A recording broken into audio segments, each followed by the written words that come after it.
श्री गणेशाय नमः. ओम नमो शिवाय नमः. श्री प्रभू रामचंद्राय नमः. गताध्यायी कथानक झाले सुरते शत्रुघ्न पाडिले हाकारे गर्जीमध्ये सकळ सैन्य ते काळी. शेष म्हणे वाचायला ऐकी आता पुढील कथना दुःखी पाहुनी सकळ सेना सुग्रीव युद्धाशी पातला. कथेचं अनुसंधान लक्षपूर्वक ऐका. युद्ध चालू आहे. सुरत राजा जड चाललेला आहे. सगळ्या सैन्याला मारलेला आहे. हनुमंताला बांधून नेलेला आहे. शत्रुघ्नाला मारलेला आहे. त्यावेळेस असणारा सुग्रीव राजा सैन्यावर धावला. वहीवर लक्ष ठेवा. उचला फटाफट. रायाची म्हणे सुग्रीव वीर केलासी पराक्रम थोर परिमज पुढे अनु मात्र नचले बळ तुझे पै. आणि सुग्रीवाने सांगितलं राजा खूप पराक्रम केला तू आमच्या सगळ्या सैन्याला मारला पण माझा पराक्रम तुला माहित नाही दाखवतो. आता दावी पराक्रमासी तरी होता म्हणेन तुझसी सोडी झडकरी बाणासी उशीर कासया करीसी तू. अरे आता माझा पराक्रम तुला दाखवतो म्हणून तुला असणारा योद्धा एवढ्यानं शूरवीर म्हणता येत नाही. सोड काय तुझ्या पशी बाण आहे तेवढं. सुग्रीव महाराज बोलतात. ऐकून सुग्रीवाचे वचन सुरत भले क्रोधे करून का बडबडसी मूर्खा समान पराक्रम किती तुझा पै. सुरत राजाने बोलाय सुरुवात केली आहे. वानरा किती बडबड बडबड करायला लागला. अरे एवढे मोठे हनुमंताला बांधलंय शत्रुघ्नाला बांधलंय आणि काय तुझा असणारा पराक्रम आहे. राजा बोलू लागला. व्रतांत टाकून पाचा ते बंधन करी जीवाते तैसे बांधले हनुमंता ते मग तू ते कोण गणी. अरे सुग्रीवा हनुमंताला बांधले यम जसं जीवाला पाश टाकून त्याचा जीव प्राण हरण करून घेऊन जातो तसं हनुमंताला पाश टाकून त्याला बांधून टाकलंय. हनुमंताला बांधलंय. तुझं काय आहे. तारकासुर जिंका वयासी वेळ न लागला कुमारासी तैसा तुझं जिंका वयासी उशीर कासयासी लागेल. कार्तिक स्वामीनं तारकासुराला मारलं. त्यांना मारायला तेवढा वेळ लागला नाही तसं तुला बांधून येतो. ऐसे ऐकता भाषण सुग्रीव झाला कोपायमान महापर्वत उचलून टाकी ते वन रूपावरी. आणि त्या सुरताचं बोलणं ऐकलं. सुग्रीवाला राग आला. मोठाच्या मोठा पर्वत उचलला सुरतावर टाकला. पार्थिवे वज्रा समान सोडून या प्रकरवान फोडून टाकीला नग संपूर्ण क्षण मात्र न लागता. सुरतानं बघितलं आपल्या अंगावरती पर्वत येतोय. बाण सोडला आणि पर्वताचं पीठ केलं. परी पर्वता पाठी पर्वत सुग्रीव टाक्या संख्यात की तुके हिराय पिष्टवता करुणी या उडविले. आणि पर्वता पाठीमाग असंख्य पर्वत सुग्रीव राजा सोडू लागला. त्या सगळ्या पर्वताचं पीठ सुरत राजाने केलं. मग आपुल्या नखे करून रायाचे अंग करी विधारण राव झाला क्रोधायमान वर्षे धन सायकांचा. आणि मग आपल्या असणाऱ्या नखानं सुग्रीवानं त्या राजाच्या अंगावरती विधारण केलं. नखानं वर पडलं. राजाला दुःख वाटलं. रायाचे सकळ मार्गन सुग्रीव हाते करी चूर्ण ते पाहुनी राजन्य ती कोपा ते पावला. सुरत राजाचे सगळे असणारे बाण जेवढे बाण सोडले होते ते सगळे सुग्रीवानं तोडून टाकले. राजाला राग आला. मग राम मंत्रास्त्र जपून सोडिता झाला तोरे करून त्याने सुग्रीव बावला बंधन लोस रंकळ्याच्या परी. आणि मग राम नामांकित बाण होता सुरताकडे. आयुष्यभर राम भक्ती केलेली आहे महाराज. रामचंद्राचं गुणाचं कीर्तन रामकथा प्रत्येक घराघरामध्ये होती. त्याचं फळ आहे ती. रामनामाचा बाण सोडला. सुग्रीवाला बांधून टाकला. शत्रुघ्न आदी वीर जे मूर्छित पडले समग्र ते तुके घालून रथावर सुरताने नेले नगरासी. मग शत्रुघ्न असेल पुष्कर लक्ष्मीनिधी प्रतापाग्या जेवढे वीर पडलेले होते रथावर बांधले. राजांना गावाकडे नेले. वाद्य वाजवीत सकळ आनंद गर्जत तैसेची रायाचे तसे सुद्धा वाद्य वाजवीत चालिले. आनंद वाटला सुरताला. घोर अशा प्रकारचे वाद्य वाजवली. राजाची 10 पोरं ते सुद्धा वाद्य वाजवू लागले. नगर प्रदेशी सकळ आनंदले मानसी राया बैसला सभेची परी बांधिले वीर दुःखित. आणि नगरामध्ये गेल्याबरोबर आनंद वाटला राजाला. राजा सभेमध्ये बसला पण जे वीरांना बांधलं होतं त्यांना दुःख वाटलं. राववदे हनुमंता लागून भक्त पाळक जोर गुणंदन दयाचे आता करावे स्मरण त्याने बंधन तुटेल की. आणि त्या बांधलेल्या मध्ये सगळ्याकडे गेला. सुरत महाराज बांधून ठेवलंय, आता काय करा, रामाचं भजन करा, रामाला इथं बोलवा, रामाशिवाय तुम्हाला कोणी सोडवणार नाही. आयुष्य जरी न करशी तरी सहस्रावधी वर्ष तुझशी मुक्तता न होय पर्याचे सत्य तुझं निवेदित सुरतानं सांगितलं, हनुमंता रामाचं भजन करा तरच सुटता, आणि रामाचं जर स्मरण केलं नाही तर हजारो वर्ष तुम्ही इथं बांधून राहता, तुम्हाला कोणी सोडवणार नाही. एकच राम सोडू शकतो, बोलवा.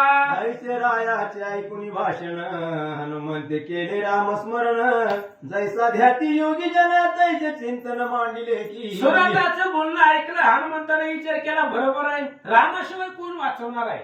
म्हणून मग हनुमंतानं हृदयाच्या ठिकाणी रामचंद्राचं स्मरण जसे योगी जन करतात तसं करायला सुरुवात केली. धावली भोसरी रामा दीन दयाळा मेघ श्यामा हे सीतापती विश्राम धामा धावा तसत्वरी तू कृपा सागराससी भवबंधापासून सोडविसी जगतारा वय अवतार घ्यायची त्यागिले दासाशी काज. धाव धाव भगवान परमात्मा दासासाठी अवतार घेतो, भक्तासाठी घेतो, मग भक्ताला अडचणीत का सोडला. कौनाच्या धावण्या गेलाशी किंवा योग्य हृदय रमलाशी म्हणून सत्वर नाहीसी बदलागी धावणी. रामा रामा खूप संकटामध्ये अडचणीत पडलोय, धावा माझ्या मदतीला, कोणाच्या मदतीला गेला, कोणी धावा केला म्हणून आम्हाला इसरला.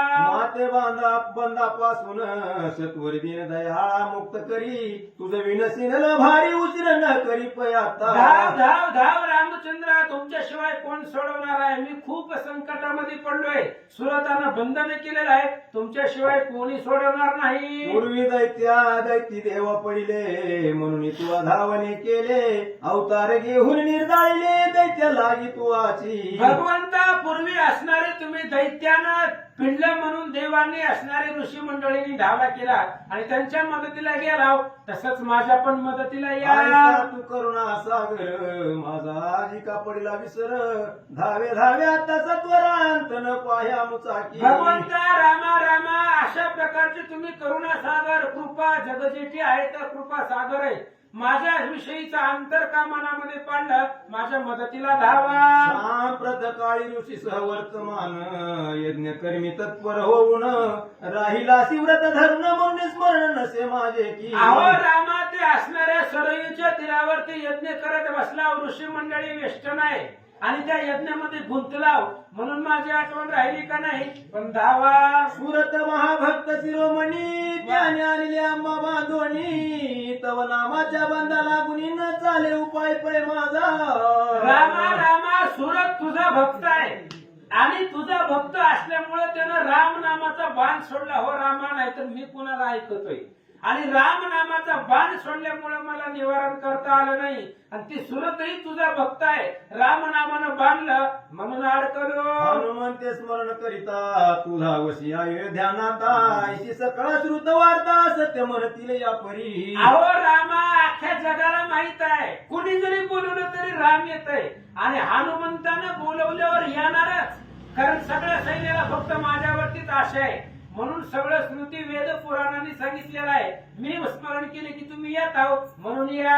आयशे न व्हावे सर्वता म्हणून प्रार्थी तू अनाथ नाथा बंधनापासून मुक्तता करी आता झडकरी. रामा रामा, मी बोलवल्यावर तुम्ही येणार नाही असं होणार नाही, त्याच्यामुळं मी आठवण काढतोय, स्मरण करतोय, संकटामध्ये आहे, लवकरात लवकर धावून या. आईची प्रार्थना करी हनुमंत श्रीरामाशी कळली मात सदैव हृदय सीताकांत गैवरलांतरी. अशा प्रकारचे बोलले आणि स्मरण केलं हृदयामध्ये. रामाला काही डीजी लावून हात मारायची गरज नाही. धाव पावगा श्रीरामा, माझा अपराध करी क्षमा, संकटी पडिलो दुर्गमा, सर्वोत्तमा पाववेगी. असं म्हणले की राम येतात. यज्ञाच्या ठिकाणी रामचंद्राच्या लक्षात आलं, हनुमान बोलवते. मग संगे घेऊन लक्ष्मण भरत व्यासादी का समवेत राम निघाले त्वरित पुष्पक विमानी वैसोनी. मग लगेच रामचंद्राने यज्ञ थांबवला, म्हणजे तिकडे सगळेच बांधून ठेवले ती. घोडाच माघारी नाही आला तर यज्ञ कसा पूर्ण होणार. त्याच्यामुळं मग वशिष्ठ महाराज, वामदेव महाराज, भरत, लक्ष्मण सगळ्याला घेतलं. पुष्पक विमानामध्ये बसले. रामचंद्र निघाले. कामग विमान सुशोभित चंद्र सूर्या परिप्रकाशत अपार किंकिणी नाद होत घंटा वाजती मंजुळ स्वरी. आणि ते असणारं विमान कामक विमान आहे. ते असणारं विमानामध्ये बसलेले आहेत आणि सगळ्या परिवारासहित ऋषी मंडळीला घेऊन रामचंद्र निघाले. निराळ मार्गे करून येता पुष्पक विमान सुरवर पाहती स्वर्गी होणार रघुनंदना लागी पै. आकाश मार्गाने पुष्पक विमानामध्ये बसून निघालेले आहेत. देव लोकांनी सगळ्यांनी बघितलं. आनंद वाटला. श्याम सुंदर मूर्ती ऋषीजन हृदयी ध्याती तो भक्ता कारणे त्वरित गती धावे रघुपती दयाळू. आणि आकाशामधून देव लोक बघतात, बोलतात. श्याम सुंदर सावळा राजसस कुमार मदनाचा पुतळा असा असणारा राम आज भक्तासाठी निघाला. विमान येता कुंडल नगरी हनुमंती पाहिले सत्वरी परमानंद झाला अंतरी दावी झळकरी रायाची. कुंडल नगराच्या जवळ ते विमान आलं. हनुमंतानं पाहिलं. विमानामध्ये सगळे असणारे लक्ष्मण, भरत, वशिष्ठ महाराज होते. हनुमंताला आनंद वाटला. पाहे पाहे स्वामी माझा धावून आला भक्त काजा तयावीन कोणा तुझ्या मालागी सोडविलं. आणि त्यावेळेस हनुमंताने सांगितलं, पिवळा पितांबर कैसा गगनी झळकला, गरुडावरी बैसोनी माझा कैवारी आला. हनुमंताने सांगितलं, आकाशामधून माझा राम आला. आईचे युगायुगाच्या ठाई अवतार घेऊन लवलाही भक्तजन सोडविले पाहि आजवरी श्रीरामे. हनुमंताने सांगितलं, युगायुगा प्रति रामा अवतरसी मेघ श्यामा झाडा करीसी अधर्मा पुरुषोत्तमा श्रीपते.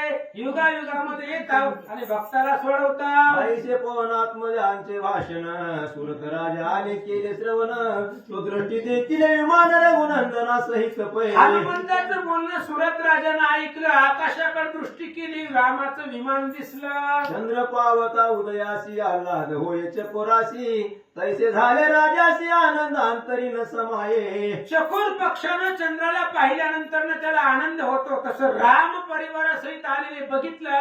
सुरत राजाला आनंद वाटला. चंद्र विमान उतरता भूतळासी सुरते वंदोनी रामासी दृढ धरले चरणाचे सोडावे ऐसे न वाटे. आणि अशा पद्धतीने मग आता रामचंद्राचे पाय घट्ट धरले राजानं, हनुमंतानं. त्यांचे चरण सोडावेच, वच चरण सोडावंच असं वाटत नव्हतं. सात्विकाष्ट भाव प्रकटती नेत्राश्रू रामचरणी वाहती मग रामे उठवून तया प्रती आलिंगन पैदी झाले.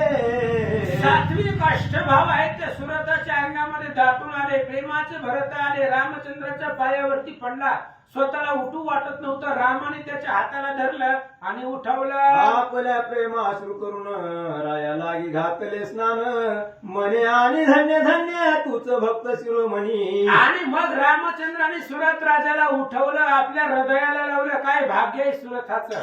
रामचंद्राच्या डोळ्यातल्या पाण्यानं त्या सुरथावरती त्याला दिव्य स्नान घातलं आणि रामानं सांगितलं, जगामध्ये धन्य आहे. बहुत भक्त पाहिले आजवरी परिण पावती तुझी सरी निश्चयाचे बळ सत्वरी मध लागी आकळीले. आणि त्यावेळेस रामचंद्राने सांगितलं, सुरथा अनेक भक्त पाहिले मी आणि तुझ्यासारखा भक्त आजपर्यंत झाला नाही. निश्चयाचं बळ आहे. तू का म्हणे त्याची फळ. निश्चय तू घोडा पकडला मला बोलवण्याच्या हेतून आणि तुझ्यासाठी मी आलो. जो का जिंके त्रिभुवनी तय हनुमंताशी बांधिले रणी धन्य वीर तू शेवढे खाणी ख्याती केली भक्त राया.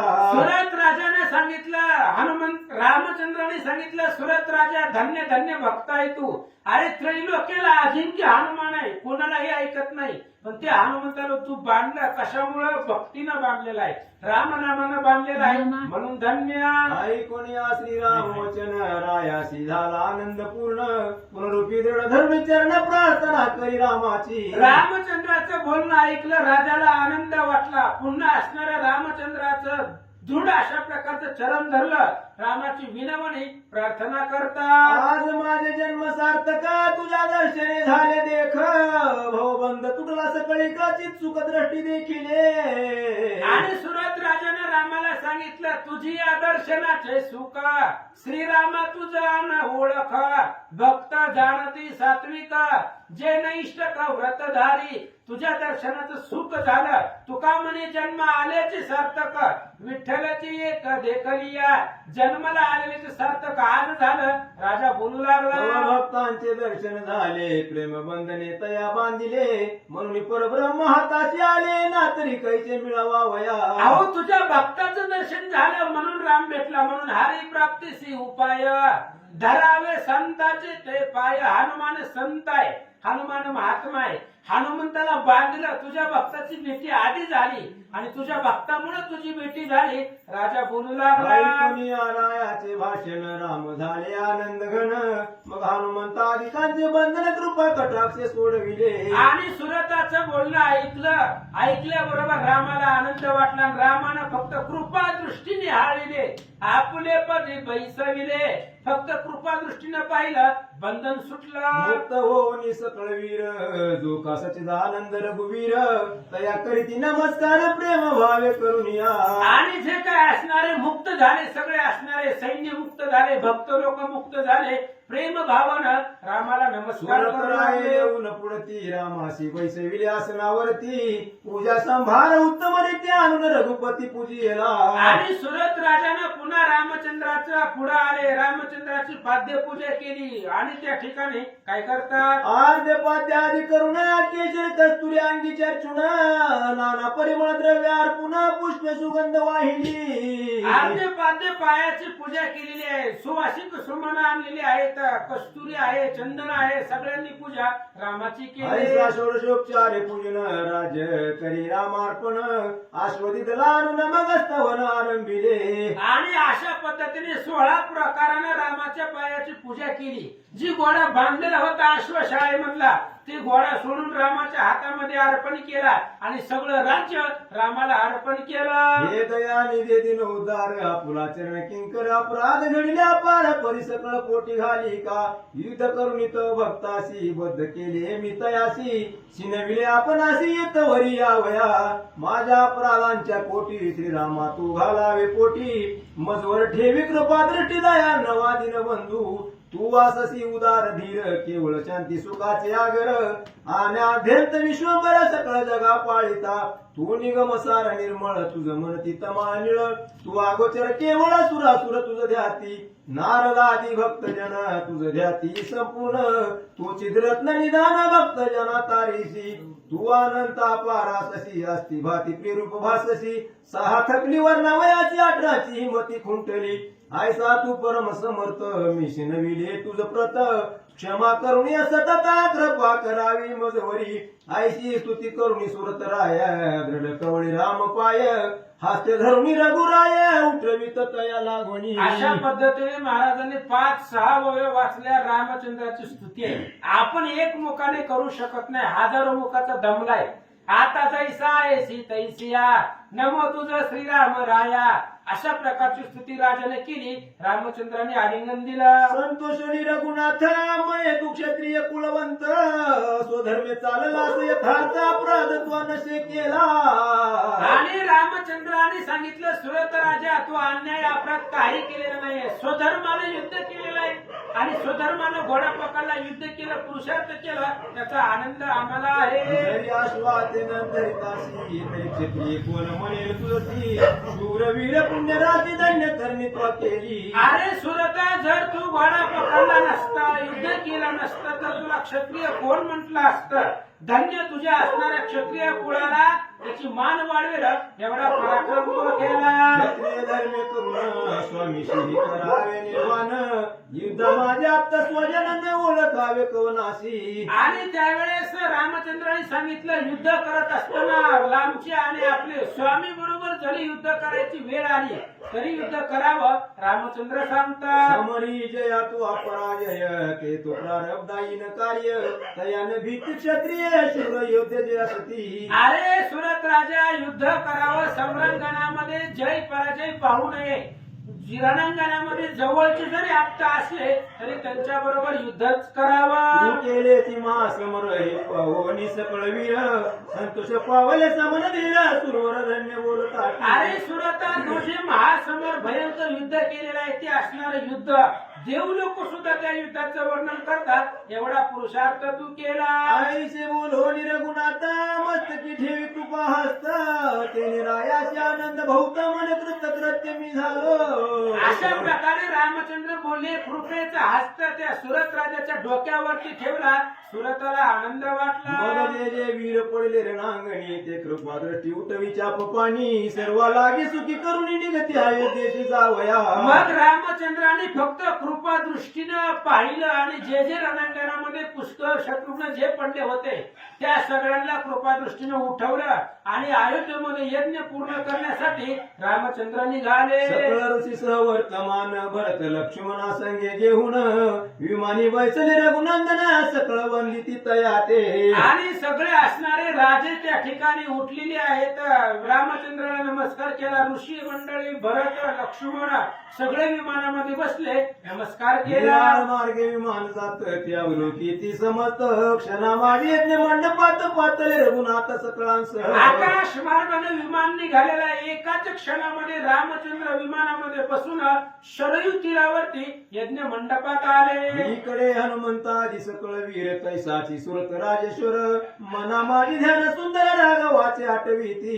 इकडे असणारे सुरत राजा सगळेजण जे काय असणारे भक्त लोक होते ते अंतःकरणामध्ये रामचंद्राचं स्मरण हृदयामध्ये करू लागले. मग राय चंपकाशी स्थापिले राजासनाशी सकळ विप्रा लागे दाने तृप्त केले ते देवा. मग सुरत राजानं आपला आवडता लाडका मुलगा चंपक त्या चंपकाला ते असणारा राज्य दिलं. राज्य दिलं कुठल्या नगरीचं? कुंडल नावाच्या नगरीचं राज्य त्याला दिलं. आणि मग ते असणाऱ्या घोड्याबरोबर पुढे निघाले. आंध पंगुदिना लागून राय देऊन अपार्थन तोष विलजन संपूर्ण इच्छित देऊनी तयासी. शत्रुघ्न आदी करुण तैसाचे राम भक्त हनुमान तयाचे राय केले पूजन वस्त्र अलंकार भूषणी. मग ते असणाऱ्या राज्य मुलाला राज्य दिलं. शत्रुघ्न महाराज, हनुमंत महाराज, सुग्रीव, अंगद, पुष्कर महाराज सगळ्यांची असणारी पाद्यपूजा सुरथ राजानं यथोक्त केली. इतके झाले भक्त शिरोमणी सुरत राजाच्या तुर्यखानी संज्ञा पारसेना घेऊन निघ्या अश्वच्या रक्षणास. एवढं सगळं झाल्याबरोबर सुरत राजा भक्त खाणे आहे. भक्तामध्ये रत्न आहे.